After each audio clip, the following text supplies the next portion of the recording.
If you've ever watched a movie and, seen a dog just hit a perfect mark, or react emotionally to an actor, or perform some kind of complex, hilarious stunt, you've witnessed true cinematic magic. Oh, absolutely. But that flawless performance, it isn't just luck. It's not a quick splice job in editing. Not at all. Those complex actions require a level of preparation that goes, far beyond just basic obedience. It's so much more. It's choreography, it's engineering, and it's psychology all rolled into one highly polished performance. What we see on screen, that's really the culmination of thousands of hours of incredibly specialized training. Thousands of hours. Yeah, and building this unbreakable working relationship between the animal and the handler under, well, some of the most challenging high-pressure circumstances you can imagine. And that is precisely what we're exploring today. We've pulled an exhaustive deep dive from an excellent industry resource. It's the comprehensive training guide that was shared in Dogged Lima magazine, and it really peels back the layers on how canine actors are, well, created. Yep. And this isn't just about admiring the stars. It's about extracting those professional secrets and then applying them to your relationship with your own dog. We're aiming to give you some really specialized, actionable knowledge. And that's the powerful connection here. I mean, what's so fascinating is how the exact core principles, we're talking about concepts like cue discrimination, variable reward schedules, and environmental proofing. Right. The very same ones used to get Uggy or Lassie to perform under chaotic movie set pressure are the very tools that establish reliability, a deeper understanding, and, profound trust with your dog at home. Okay, so let's unpack this. Our mission today is to go behind that velvet curtain, learn the technical, intensive methods that turn these basic skills into cinematic prowess, and examine the training breakthroughs of some of the biggest four-legged stars. And then, most importantly, deliver those powerful, high-level techniques directly to you. We're really aiming to give you the technical know-how of a Hollywood handler. So, diving straight into the world of professional dog acting, the sources make it crystal clear that all those fancy, specialized skills are, well, they're pretty much irrelevant if the dog can't perform reliably under optimal conditions first. Exactly. The foundation has to be rock solid. Non-negotiable. It is absolutely non-negotiable. Foundation first. For a movie dog, basic obedience means mastering commands like sit, stay, and come with extreme reliability. We're not talking about just a few seconds of stay. No, we're talking 99.9% consistency, regardless of the location, the noise, or any distraction. This mastery is the universal language of communication. Okay. And without a dog, reliably holding a stay for minutes at a time while actors are moving all around them, there's just no basis to layer on those more complex, specialized actions. And the key concept here that I think really separates a casual home dog from a star dog is what's called cue discrimination. It's not just doing the thing. Yeah. It's doing the specific thing based on a specific and often hidden instruction. Exactly. That's the perfect way to put it. Movie dogs don't just respond to general verbal commands. They have to distinguish between a very specific verbal cue, a subtle hand signal delivered from across the room, Or even just an eye movement. an eye movement from the trainer who might be hidden just off camera, or even a cue that's linked to a prop movement. Wow. And trainers use what are called secondary reinforcers. You might know them as bridging cues, like a clicker or a unique sound, to mark the precise millisecond the dog executes the desired behavior correctly. So it's that surgical precision. It's surgical clarity. That's what allows them to learn these incredibly long, complex behavior chains needed for those extended on-screen sequences. Okay, so that brings us to what has to be the biggest obstacle. The sensory gauntlet that is a movie set. Lights, cameras, hundreds of people, action. It's sensory overwhelm. Oh, it is. It would cause an untrained dog to immediately bolt or just freeze. It is sensory chaos. Just imagine a massive dark stage that suddenly erupts with blinding spotlights, cranes are swinging overhead, crew members are shuffling around, and maybe there's even a special effects blast. And the dog has to just stay put. The dog has to remain completely focused despite this whole barrage. And this brings us to the absolutely critical process: desensitization and gradual exposure. That's the secret sauce. That is the secret sauce to cinematic calm. So if we're getting technical here, Yeah. what does that specialized desensitization methodology actually look like? It can't just be a quick introduction to the set. Oh, no, not at all. It follows a rigorous, a really carefully managed exposure hierarchy. An exposure hierarchy. Yes. You start by identifying all the potential stressors: the sound of the camera dolly, the flash of the lights, the smell of a smoke machine, All the little things you wouldn't even think of. every single one. Then you introduce them at extremely low levels in a safe, quiet environment, and you systematically pair that stressful stimulus with a high-value treat or a play reward. So you're changing the association. Exactly. This is known as counter-conditioning. You're literally changing the dog's emotional response from anxiety or fear to one of positive anticipation. So give us an example. Like if the dog is scared of the boom mic. Perfect example. If the dog is scared of the boom mic, you might play a recording of it at a barely audible level while you're feeding them their absolute favorite thing, like chicken. Then, over weeks or even months, you gradually increase the volume and the proximity of the actual mic. That sounds incredibly patient. Yeah. You're essentially training the dog to treat these explosive noises and flashing lights as cues for an immediate reward. You are. You're overriding their natural flight instinct. Precisely. Handlers might even employ specialized techniques like ADR, which is attention deficit reduction, using highly engaging tasks or toys to divert the dog's focus from overwhelming stimuli, especially on a long shoot day. That makes sense. The paramount goal is that when the dog finally steps onto the actual high-pressure, loud set, they are so thoroughly habituated that all that noise and movement just registers as background noise, So they can concentrate solely on the handler's cues. which are often invisible to us. Exactly. This level of performance under duress, it brings up the critical topic of working conditions and welfare. I mean, while the goal is performance, the priority has to be the dog's safety and, their psychological comfort. Absolutely. The welfare of these canine actors is paramount, and it's legally protected in many jurisdictions. You have professional handlers, often several of them for continuity and rest cycles, on set 24/7 to ensure the dog's physical and psychological well-being. So what does that look like in practice? It means they have to meticulously rehearse every scene that involves action without the dog first. Ah, okay. They confirm all the safety pathways, the sight lines. The physical and psychological protection provided by the handlers is what allows a dog to feel safe enough to work in such a high-pressure and, frankly, potentially hazardous environment. And yet, despite all this preparation, dogs are sensitive creatures. They have off days, they get distracted, and a sudden, unexpected change on set can just break the whole performance. It can. And this is why the human element is so vital. Handlers have to be incredibly patient, flexible, and ready to pivot at a moment's notice. So if a dog decides that, I don't know, the sound technician's shadow is suddenly too spooky. Then the trainer has to be ready to halt filming, offer a short break, and adjust the plan or maybe the reward location instantly. You can't just push through. Right. Furthermore, because cinematic performance requires continuity, doing the same action perfectly over 50 takes, it's physically and mentally exhausting. 50 takes, wow. Oh, yeah. So mandatory, adequate rest breaks are essential for the dog to maintain the focus and energy needed to consistently perform these complex behaviors all day long. Their stamina is managed just like that of any major human actor. And this intense commitment to the animal, this is what ultimately forges that incredible loving bond between the dog actor and their trainer.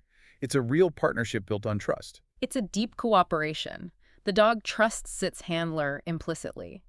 They know that even in the face of, say, a terrifying special effect or a confusing scene, the person they love and rely on is right there, guiding them and keeping them safe. That trust is really the engine of the performance. Precisely. And if we analyze the training framework, the universal use of R+, or positive reinforcement, is the key to maintaining this magical bond. Right. That unwavering trust, which is built on consistent positive experiences and highly valued rewards, allows the dogs to bring such genuine emotional depth and joy to the screen. You cannot force a dog to look genuinely joyful or sad. Yo. You nurture that willingness through positive and willing participation. Before we extract more of these practical technical tips, we really have to pause and pay homage to the icons. I mean, dog actors don't just fill space in a scene. No, they often become the emotional center of a film. Yeah, they define their breeds and capture the mood of an entire era. They absolutely define cinematic eras.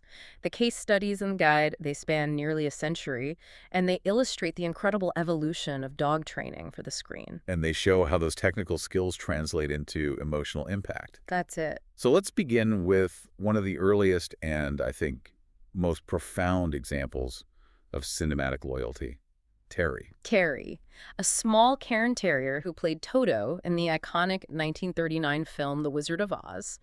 Her performance was just foundational. So what was the big training challenge for her? The challenge for Terry was less about stunts and more about sustained, reliable presence.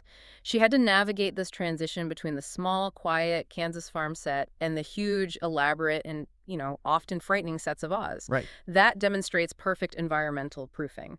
Terry's enduring significance, it lies in establishing the dog as the true emotional anchor of the story. The motivation for the entire plot, not just some side character. Exactly. And then we jump a few years ahead to perhaps the most enduring symbol of canine heroism, pal. Pal, the rough collie who first starred as Lassie in Lassie Come Home back in 1943. Lassie just set the definitive benchmark for cinematic intelligence and loyalty. And his training was groundbreaking for the time, right? It really was because it relied heavily on behavior chaining, Behavior chaining. which is a sequence of previously learned actions that are linked together to form one complex performance. So for instance, a sequence like, go warn the master, run to the well, bark 3 times, and then return. Yes. That would have been taught as a single, flawless chain of cues. The success of Lassie really highlighted that dogs could be trained to appear to be problem-solving independently, which could drive a really complex narrative structure. I find the cultural shift here so fascinating. The icon of the 1940s was this purebred, heroic Lassie, but then moving into the 1950s, we see a distinct celebration of, the common dog. That's a key cultural indicator that's reflected in the cinema of the time. Higgins was this incredibly charismatic mixed-breed terrier who gained fame playing Benji, starting in 1959. Everybody loves Benji. And Benji was loved because he represented the charming, resourceful stray. Higgins' training was challenging because he had to perform actions that looked spontaneous and unprompted. Right, like he was figuring it out himself. Exactly. Opening doors, finding secret messages, navigating complex environments all alone. His success celebrated the intelligence and resilience that's achievable in any dog, regardless of their pedigree. Okay, now let's fast forward to the modern era. The physical demands increased, and the performances became a lot more character-driven. When I think of Beasley, I just picture controlled chaos and a lot of drool. A lot of drool. Beasley, the massive Dogue de Bordeaux, he defined the hilarious, destructive side of dog companionship in 1989's Turner and Hooch alongside Tom Hanks. The classic. It is. And Beasley's performance was a masterclass in performing intentional messiness. Intentional messiness, I like that. The trainers used very specific cues to initiate those exaggerated head shakes. The destructive chewing of furniture and the messy slobber, all of it, was highly rehearsed, technically perfect behaviors designed to appear entirely natural and chaotic. So prove that you could harness these, undesirable natural behaviors for high comedy. Precisely. And then we reach Uggie, who I think gave one of the most memorable and technically demanding performances in recent memory. Uggie, the Jack Russell Terrier, was the heart of the silent, award-winning film The Artist in 2011. And since the film relied entirely on visuals, Uggie's acting had to be perfect. Impeccable. Impeccable physical timing and visible emotion. His trainer utilized advanced shaping to teach him these intricate, precise actions like feigning death on cue with the camera at a very specific angle or retrieving a specific prop without fail, take after take. Incredible. His performance proved that a dog could be a core emotive star in a plot that relies on subtlety. I mean, he earned global recognition and really set a new bar for canine acting professionalism. And finally, let's consider the distinction the guide raises about non-physical contributions. Right. This raises an important question about the versatility of dogs in film. While dogs like Uggie are physical actors, they also inspire and contribute to animation. Okay. The guide notes Max, who was also a Jack Russell Terrier, who provided the distinct voice of a dog in the animated film The Secret Life of Pets in 2016. So his job was just barking. Well, yes, but it was more than that.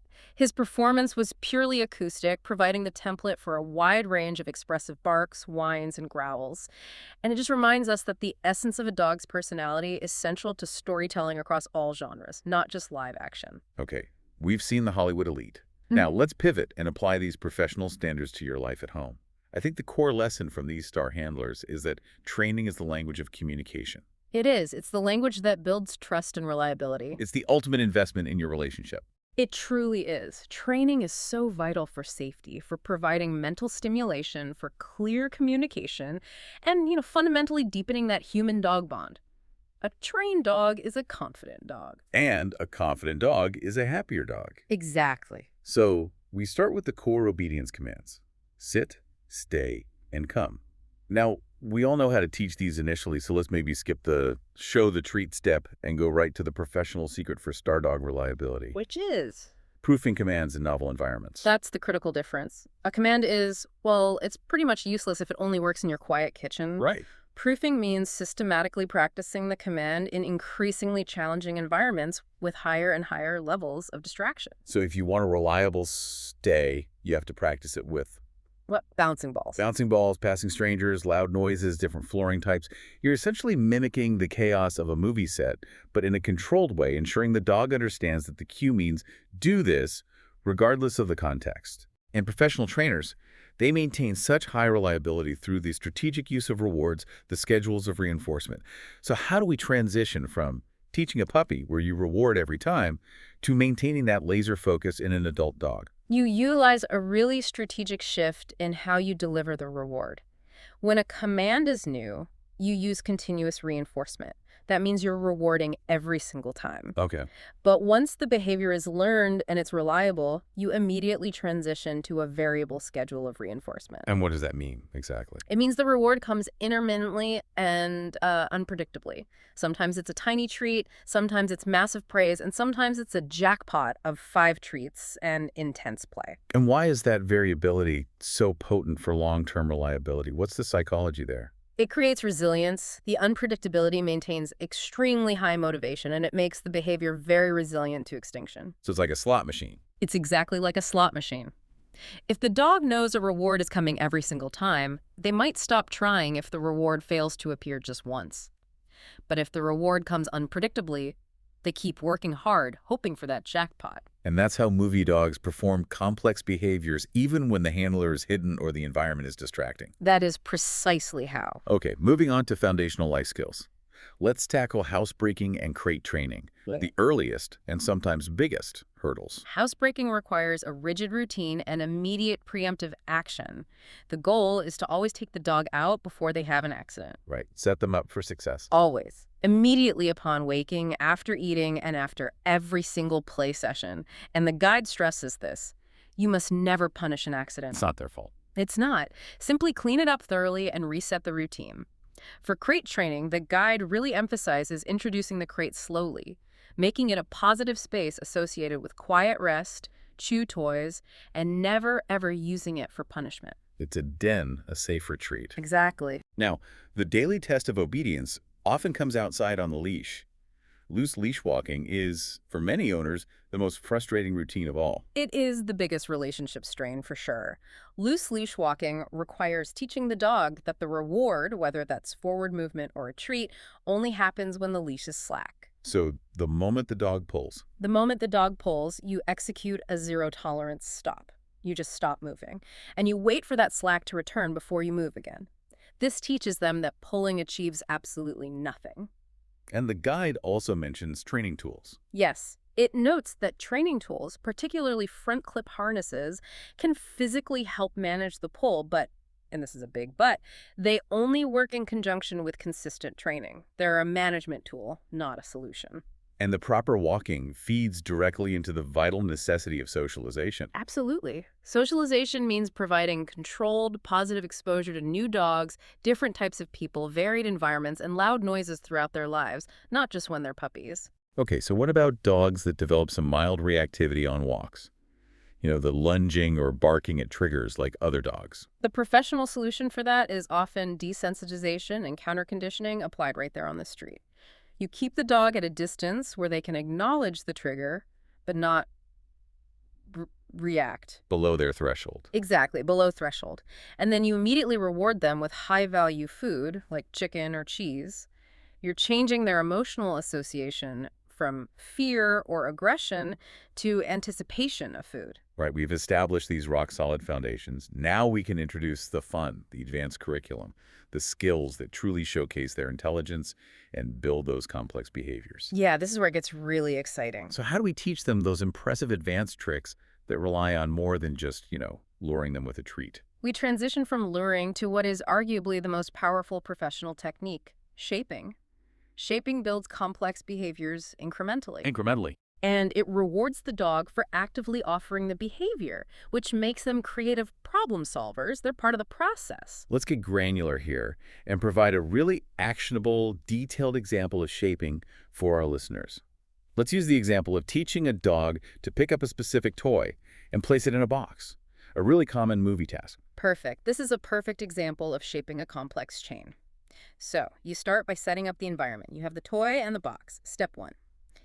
You reward the dog simply for looking at the toy. Just looking at it. Just a glance. Click, treat. Step 2. You only reward the dog for moving towards the toy. Step 3.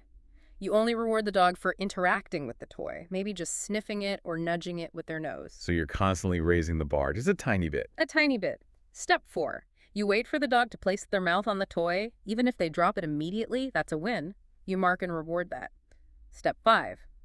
You only reward a sustained hold. Okay, so now they're reliably picking it up. Right. Once they are, you start shaping the movement towards the box. Step 6. Reward for holding the toy while taking just one step towards the box. Step 7. Reward for dropping the toy into the box. By constantly raising the criterion just slightly, the dog figures out the complex solution by themselves. And that must increase their confidence and problem-solving skills dramatically. It does. The genius of shaping is that the dog is never asked to make a massive leap. They are always succeeding at these small, manageable steps. And this is the technique used for everything from teaching rollover to the most intricate tasks, like Uggy retrieving a specific letter and placing it on a desk. Exactly. It makes them willing, thinking participants in the learning process. Moving beyond tricks, the guide strongly advocates for the world of canine sports. These activities seem far beyond simple obedience. They are. They provide this intense structure and purpose. They satisfy a deep, often untapped need in many dogs for a job.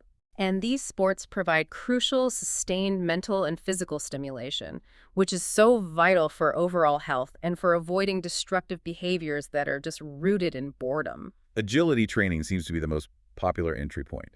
What are the core skills, and why is it so mentally stimulating for them? Agility requires speed, precise handler communication, and just intense mental focus.